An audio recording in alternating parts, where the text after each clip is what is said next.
My name is Michael Louis, and I will be representing the business community in Bloemfontein. Actually, my grandfather started the business in 1914, so it's now 108 years that our family has been making and adding value to the people of this beautiful town.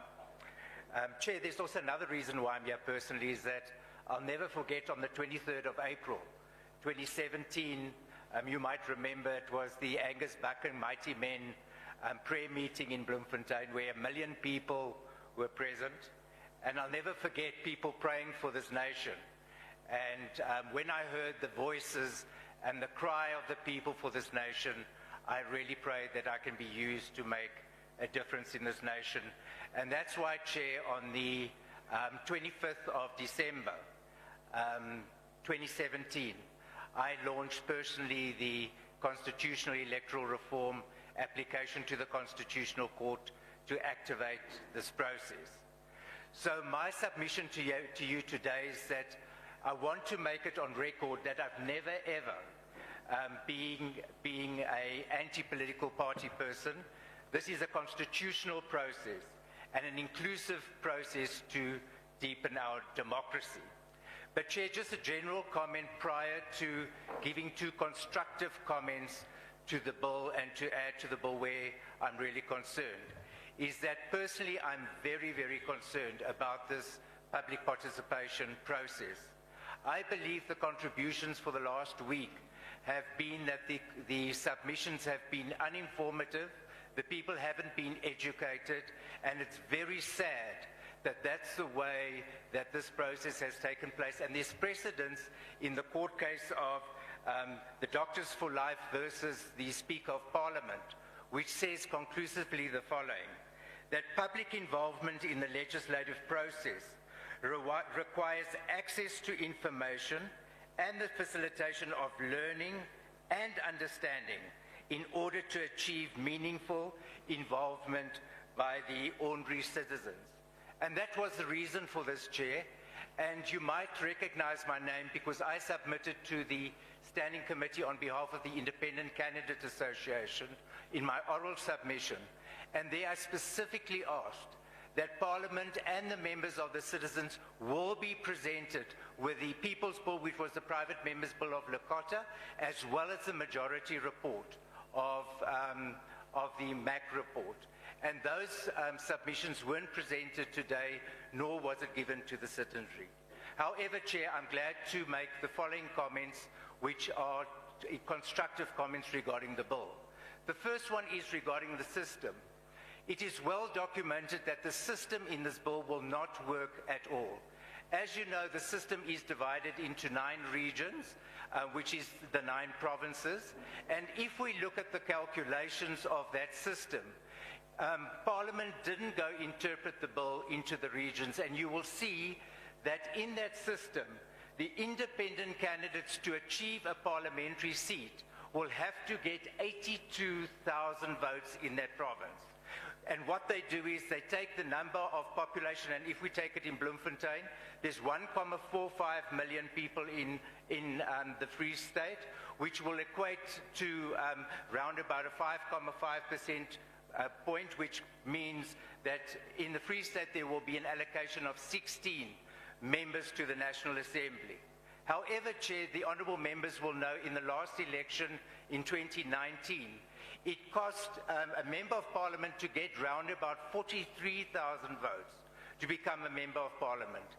Here, this system will let the independent candidates get double that to 82,000 votes just in the Free State to qualify, which makes it an impossible system and will make them impossible to qualify.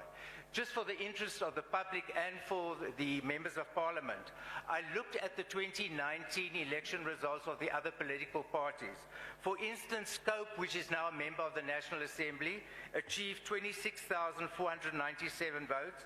The UDM 60,303, and the Good Party 75,000.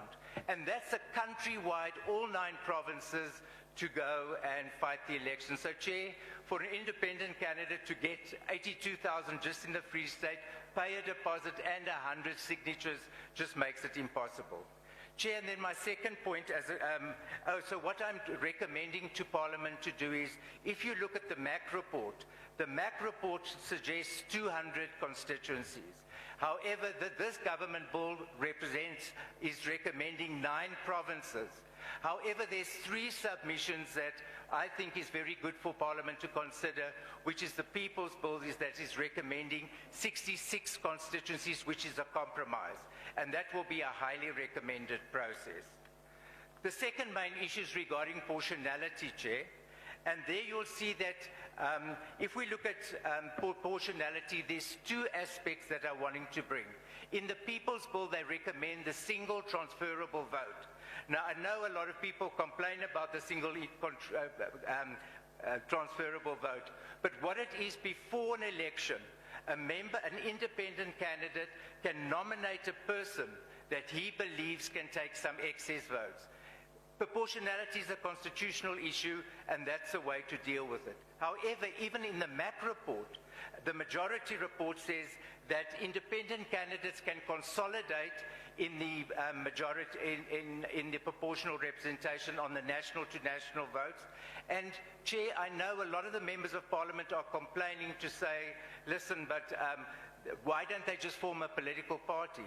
Well, what happens in the national to national, the independent candidates will form a list, and the independent candidates with the highest number of votes will then be able to be afforded a parliamentary seat. So, Chair, in conclusion, I'm wanting to say to this committee that there's an excellent bill. I led a team of legal people. It took 21 months and 7 legal people to draft a bill, which is the People's Bill. I'm very saddened that I even saw a law advisor at one of the universities saying that the current bill that's in Parliament must have taken just a couple of weeks or even a week to draft. We believe the bill is really very weak, and we want to really plead with the Parliamentary Committee, take the People's Bill, all the strong elements about it, and then fudge the 2 bills between this current bill and the People's Bill. Chair, in conclusion, it was never ever the purpose of this journey just to do a surgical approach and just to include independent candidates. It was always a reform process where everybody can be included to deepen our democracy. I hereby plead with the Parliamentary Committee to leave a legacy to the children. This is a kairos moment in time when you can take this bill and totally see electoral reform that generations can benefit. And from my heart, Chair, I remember my grandfather leaving Lebanon in 1914 to give my generations a better hope. That's what I'm wanting to do, is to leave a generational legacy that my generations and the people thereafter can benefit from, an accountable, responsible electoral system that will really work. I thank you. Thank you.